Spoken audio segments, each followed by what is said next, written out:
More importantly, you have to factor in their grandiosity. Right, they think they're special. They genuinely believe Yeah. they are smarter than everyone else in the room. They don't assess the risk of getting caught because their entitlement convinces them that they are operating on a level of intellect where detection is literally impossible. But inevitably, they do get caught.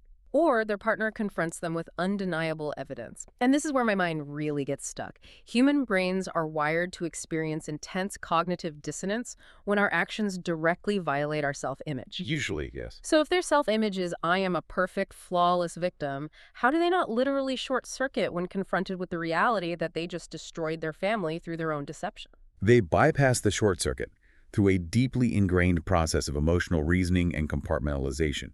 For a healthy brain, facts dictate feelings. If I did something bad, I feel guilty. Right. For a narcissistic brain, feelings dictate facts. Oh, wow. Yes. If they feel attacked by a partner's accusation, their brain deduces that the partner must be the aggressor. Therefore, whatever the narcissist did was simply self-defense. They don't just lie to their partner. They fundamentally alter their own internal narrative retroactively. Which is the reality distortion field the data talks about. The research outlines 4 specific psychological maneuvers they use to systematically erase their own culpability and bypass that cognitive dissonance entirely. Yes, and these maneuvers operate almost sequentially when they are cornered. The first line of defense is projection. Okay, so how does that look? Before you can even process their betrayal, they take their unacceptable behavior and hurl the accusation right at you. If you confront them about lying, they immediately attack, claiming, "You are the one who is constantly lying and hiding things from me. I've been surveilling you because you are untrustworthy." It's just an immediate aggressive deflection. It's like, I didn't do it, you did. Exactly. But if you hold the line, like if you push back on the projection and easily prove you haven't done anything wrong, they can't just concede the argument. They have to shift tactics. Is that where they flip the script and claim that their terrible behavior was actually provoked by you? Precisely. That is the second maneuver, victim playing. Mm-hmm. Since they cannot deny the action anymore, they rewrite the context. Mm-hmm. They frame their betrayal as a tragic, inevitable reaction to your shortcomings. They will look their partner dead in the eye and say, "I had to seek intimacy somewhere else because you work too much or you're too emotionally distant." Suddenly, the perpetrator becomes the long-suffering victim who was just forced into a corner. It's just incredible mental gymnastics. They completely strip themselves of agency to avoid accountability. Completely. But let's say you have hard, undeniable evidence like emails, text messages, financial records, stuff where they can't project. And they can't play the victim because the proof of their calculated deception is right there in black and white. Right. If their back is completely against the wall, it seems like their only option left is to shrink the crime itself. And that is the third maneuver, minimization. They acknowledge the reality of the event, finally, but they aggressively invalidate the emotional impact. It wasn't a big deal. Exactly. They will say, "It was just a meaningless text. You were completely overreacting," or "It only happened once. Why are you being so hysterical over nothing?" Mm-hmm. They demand that you view their betrayal through their completely apathetic lens. And if you don't accept their minimization, like if you continue to demand accountability and treat it like the massive violation it actually is, Yeah, we finally arrive at the core issue, don't we? we do. Because the underlying assumption beneath all of this is that they simply don't believe the rules apply to them. Exactly. The final maneuver is entitlement. When all other defenses fail, the absolute bedrock of the disorder is revealed. They genuinely believe they are fundamentally above the moral and social contracts that govern the rest of humanity. Wow. We connect this to the bigger picture. You can see how these 4 gears turn together to build this impenetrable armor against shame. Projection removes the spotlight. Victim playing justifies the action. Minimization erases the damage. And entitlement provides the ultimate moral loophole. It's like they have a hyper-aggressive, incredibly shady internal defense lawyer operating in their subconscious 24/7. Love that analogy. Yeah, like first they argue, my client didn't commit the crime, the prosecution did. And when the judge throws that out, the lawyer argues, okay, my client did it, but it was self-defense because you created a hostile environment. Then, okay, they did it unprovoked, but it was a victimless crime. Everyone is making a big deal over nothing. And finally, the lawyer just slams their briefcase shut and says, look, the laws of this jurisdiction don't apply to my client in the first place. That analogy perfectly captures the sheer exhaustion of engaging with this pathology. Yeah. because that internal lawyer never rests, never yields, and never allows the client to take the stand and actually face their own reflection. The litigation of reality is constant. So what does this all mean? We've covered a massive amount of ground today, completely reframing how we look at this word. You really have. The key takeaway for you listening is that true narcissism isn't just excessive mirror checking or vanity. It is a profound, structurally rooted distortion of reality and a deficit in empathy. And its blast radius is absolute. It really is absolute. I mean, from the twilight zone of a childhood bedroom where a developing brain is permanently altered by gaslighting, to a corporate hierarchy built on fear and sabotage, to the deeply traumatic betrayal in romantic partnerships where humans are essentially consumed as fuel. And the most practical application of this knowledge for you, the listener, is the ability to just exit the courtroom. Yes. Understanding these mechanisms, seeing the neurobiology, recognizing the reality distortion field, identifying projection, and the blame game. In real time, it allows you to stop actively participating in their delusion. Right. When you understand that their reality is dictated entirely by their need to avoid shame, you can stop internalizing their blame. You stop trying to logically argue with their internal defense lawyer. You protect your own cognitive reality. Knowledge allows you to stop walking on eggshells because you realize the floor was rigged to collapse from the very beginning. Perfectly said. We are going to wrap up this deep dive, but I really want to leave you with one final, broader thought to mull over.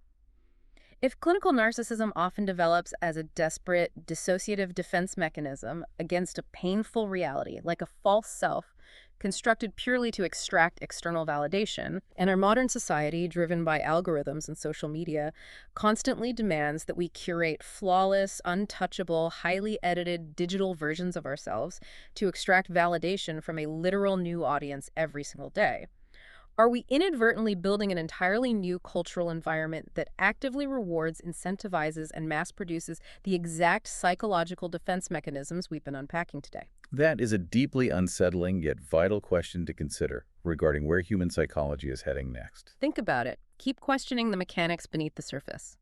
Until next time, keep diving deep. So imagine a child who is praised like an absolute god, Right. just given everything they demand and constantly told they're, fundamentally superior to everyone else. The classic golden child scenario. Exactly.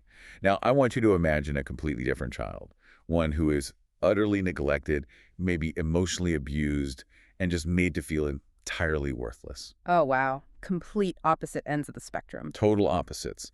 But according to the incredible notes you sent us from Frank Research, both of these children, despite having totally different upbringings, are on the exact same trajectory.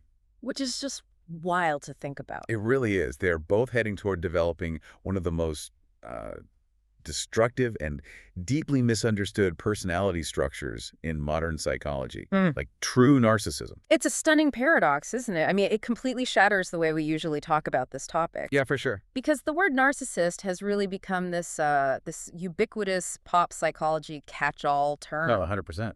We slap it on a coworker who's maybe a bit arrogant in a meeting or, someone who takes a few too many selfies, and then we just move on. Right. It's become a trendy buzzword, and it's almost entirely lost its actual meaning. Definitely. But today, we are going on a mission specifically tailored for you, our listener.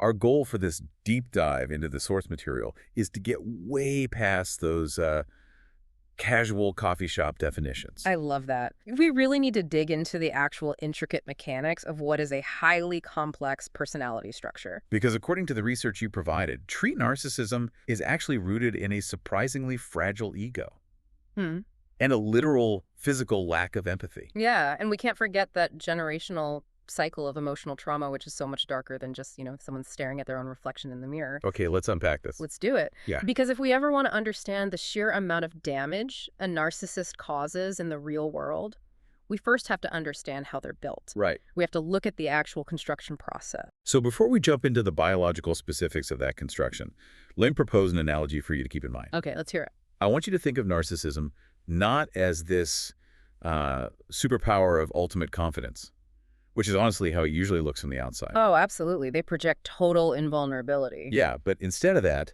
think of it as a heavy, impenetrable suit of armor. And that armor was constructed for one specific, desperate purpose: To protect an incredibly fragile, wounded ego hiding inside. Exactly.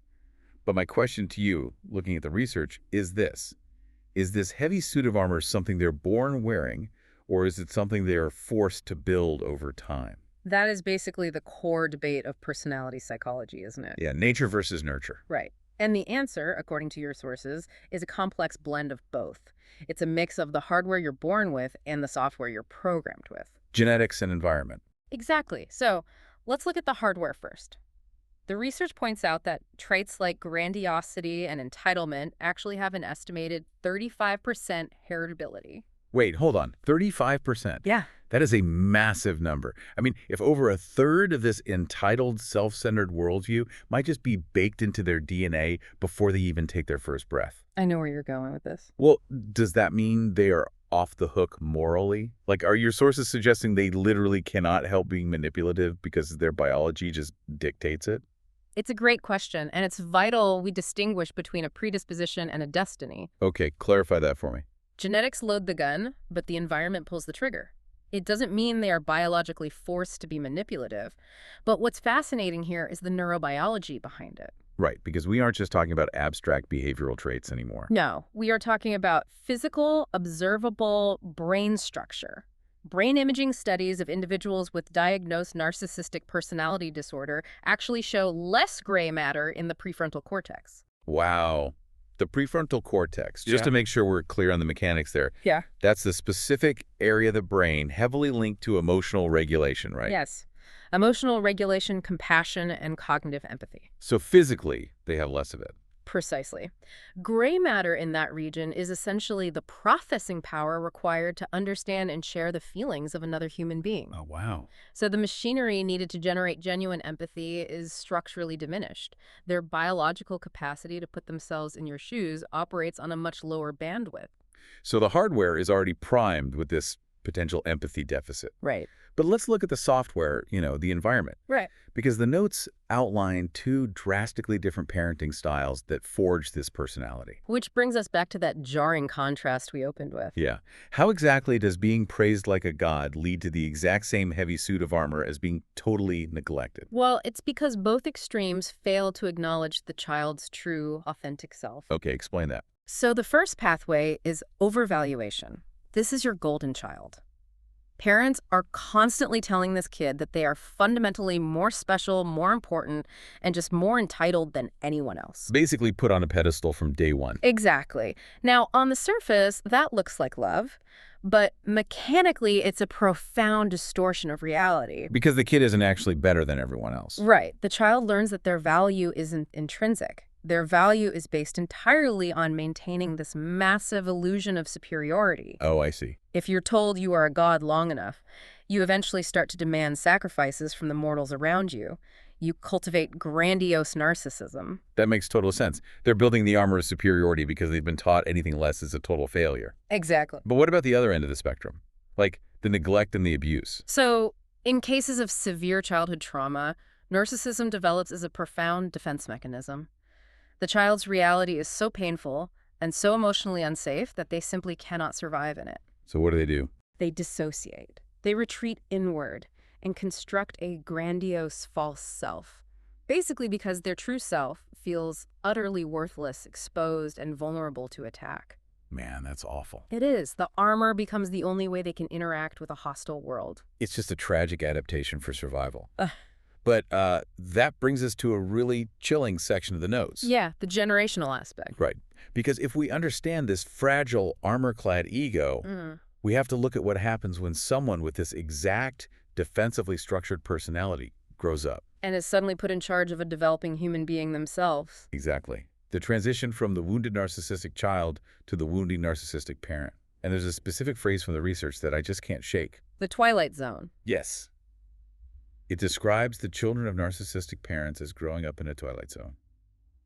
That is such a vivid, haunting image to me. It really paints a picture. How does a child actually navigate a reality where their emotional needs are not just ignored, but actively made secondary to the parent's needs? It's incredibly disorienting. Because a kid doesn't have the context to know that's wrong.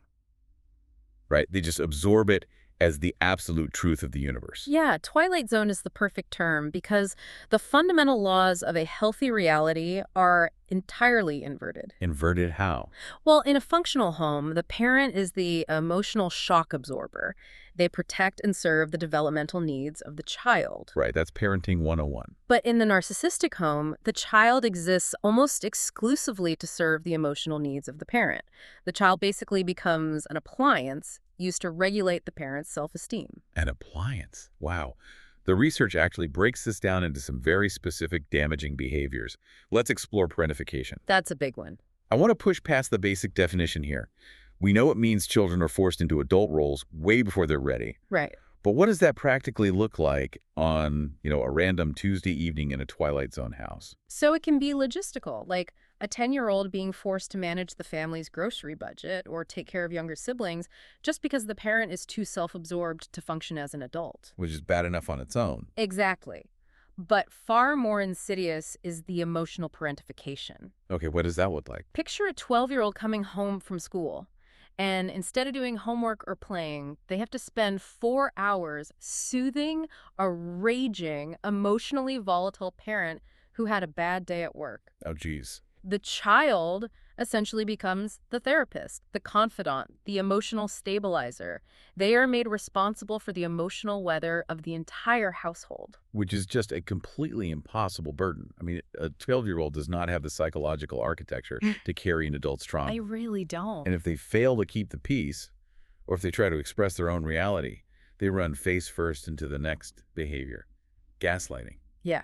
And gaslighting is another term that gets misused a lot just to mean lying. Right, people say, you're gaslighting me when someone just tells a simple fib. But the sources frame it specifically as a systematic dismantling of a child's sanity. It's the literal mechanics of cognitive dissonance. Imagine a child being verbally abused. When they inevitably cry, the parent looks them dead in the eye and says, "I never yelled at you. Just flat out denying reality. You're making things up. You've always been overly sensitive and crazy." Wow. Now, to a child, the parent is the source of all survival. Food, shelter, safety. So they can't just walk away. Exactly. When the ultimate authority figure tells you that your own eyes and ears are lying to you, the child's brain faces a terrible choice. Believe themselves or believe the parent. Right. Believe their own senses and accept that their parent is dangerous.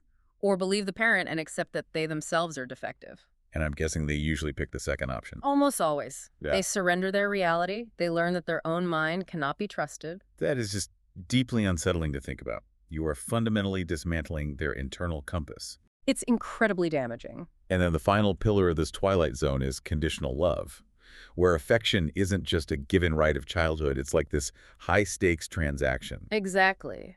Affection is only granted when the child's accomplishments serve to make the parent look good. So the kid is essentially a trophy. Very much so. The child is viewed as an extension of the parent's ego, kind of like an accessory.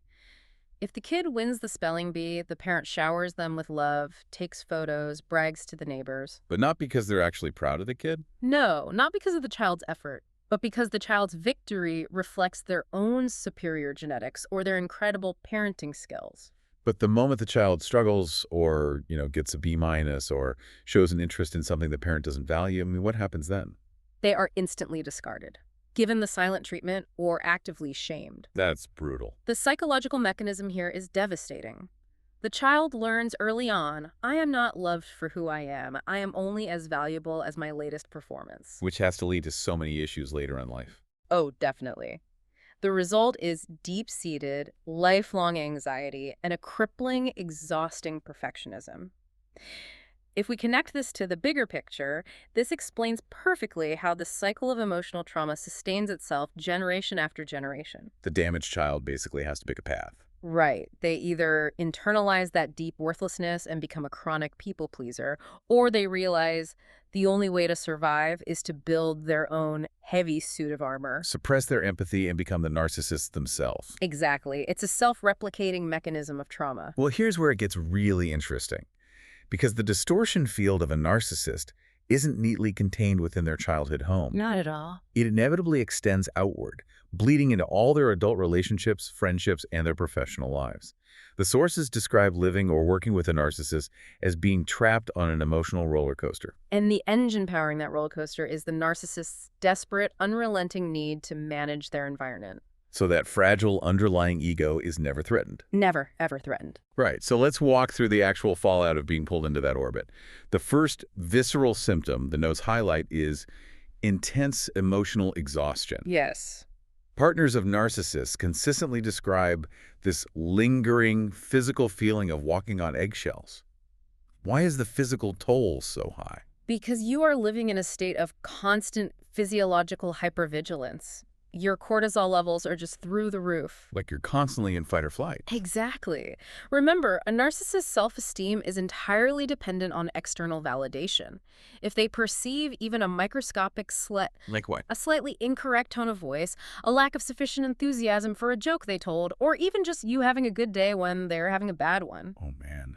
their internal alarm bells ring and they lash out to restore their dominance. So the partner spends all their cognitive energy monitoring the narcissist's mood. Trying to preempt and diffuse the explosion before it happens. Right, it drains you of your life force. And what's wild is that the narcissist knows this is exhausting for the partner. They know the partner might try to seek support. Which brings us to their primary control tactic, Isolation. isolation. Yeah. But looking at the research, this isn't usually some cartoonish villain demanding you lock yourself in a tower. No, not usually. The mechanism is far more insidious.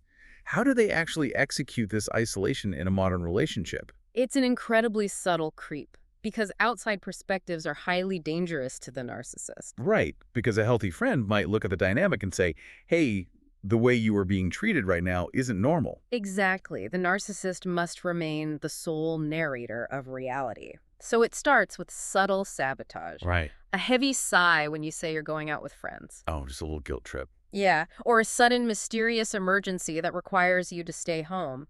Or they plant seeds of doubt. They'll say, did you notice how your friend Sarah was talking down to you? She doesn't really respect you. Wow, just slowly turning you against your own support system. Over months and years, the victim naturally pulls away from their friends simply because fighting the exhausting fallout from the narcissist just isn't worth the trouble. By isolating the partner, they ensure the twilight zone is the only world the partner has left. It's a very dark, very calculated process. That is a terrifyingly effective strategy.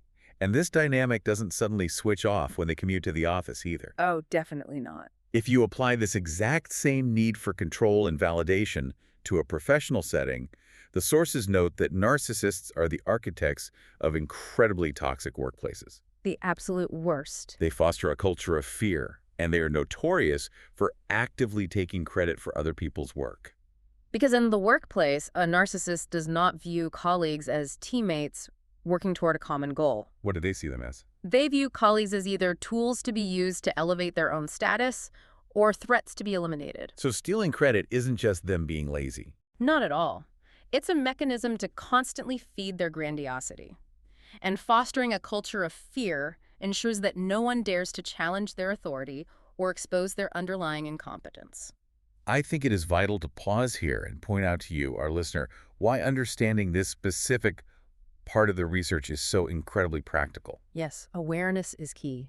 Recognizing these subtle mechanisms, feeling that chronic hypervigilance of walking on eggshells, noticing that you've slowly, almost invisibly, been isolated from your friends. Or seeing a boss systematically steal credit while keeping everyone terrified. Exactly. These are your early warning signs. This is how you identify the exact moment when you, or someone you care deeply about, has been pulled into a narcissist distortion field. Absolutely. Awareness is your first line of defense. When you can name the tactic, when you see the underlying mechanism at play, it immediately loses some of its power to control you. Which brings us to the final and perhaps most destructive behavior highlighted in your notes. This one is heavy.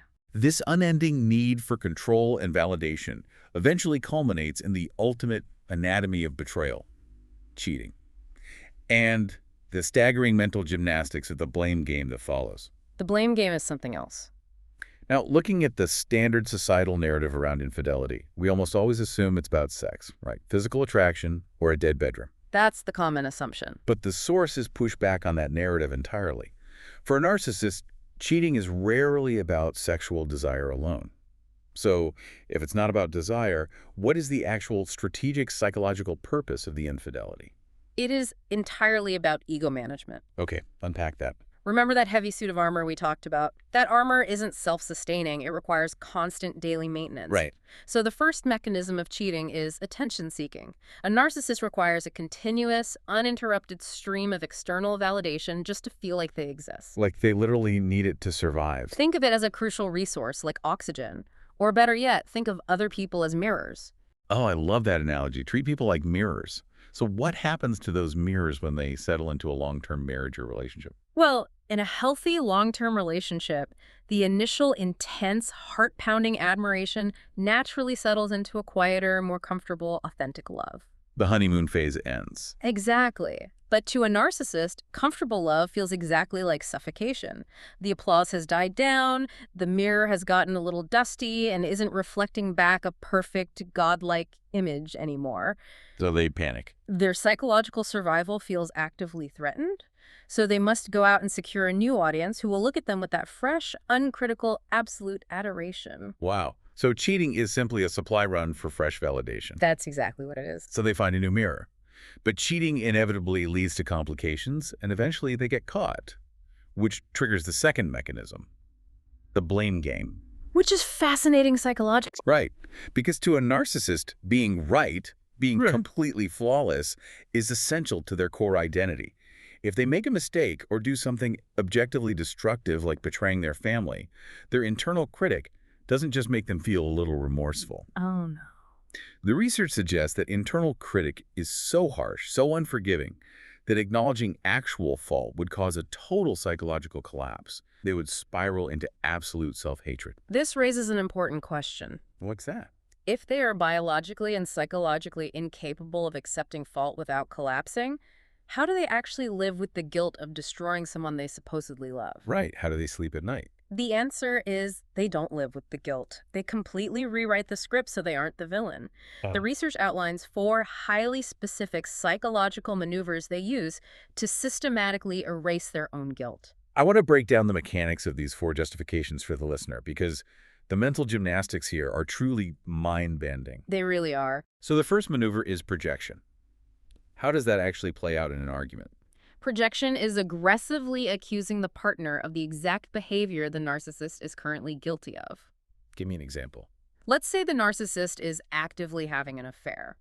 Instead of hiding it quietly, they will suddenly start interrogating their partner. Oh, wow. They will demand to see the partner's phone, acting incredibly suspicious, saying, "You're distant lately. You're probably cheating on me. I know you're lying." That is just insane. It creates massive emotional chaos and perfectly deflects all attention and scrutiny away from their own actions. It instantly puts the actual victim on the defensive, forcing them to prove their innocence while the narcissist just gets away with murder.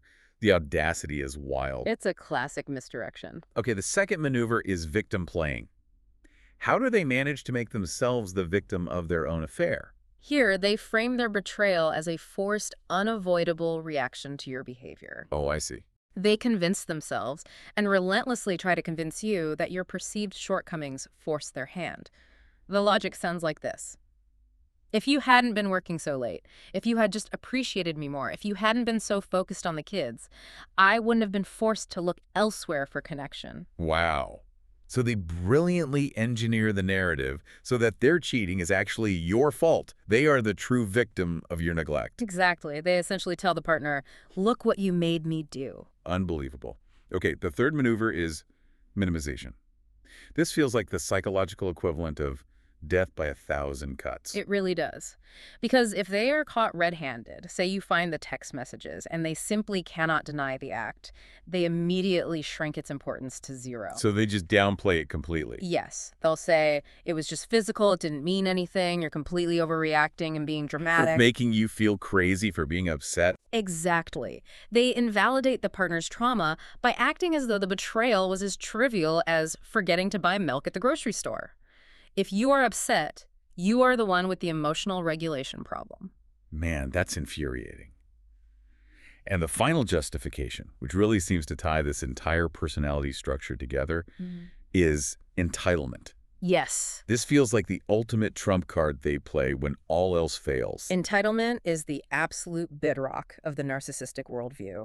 It's the core, unshakable belief that they are fundamentally above the moral standards, the rules, and the vows that apply to everyone else. Because they're just that special. Right. They genuinely believe they are uniquely special, and therefore they deserve special treatment. They are entitled to have all their needs, desires, and impulses met, regardless of the cost, the trauma, or the complete destruction it causes to the lives of those around them. So what does this all mean? It's a lot to take in. It really is. I mean, we started this journey by talking about how casually the word narcissist is thrown around at coffee shops, but based on the deep dive into the notes you provided from Frank Research, we've seen that true narcissism isn't just vanity or a big ego. It is a profound, tragic, structural deficit. A total lack of foundation. It's a complex combination of neurobiology, literally possessing less physical hardware for empathy in the brain, and deep, unresolved childhood trauma. Nature and nurture colliding. Exactly. It is an intricate personality structure built like a suit of armor that demands constant, unending ego feeding just to survive. Yes. And the real tragedy is that this endless hunger creates a devastating wake of damage-scale worth, toxic, fear-based workplaces, and twisted, gaslit, Twilight Zone realities for absolutely anyone unfortunate enough to be pulled into their path. It is a profoundly devastating cycle.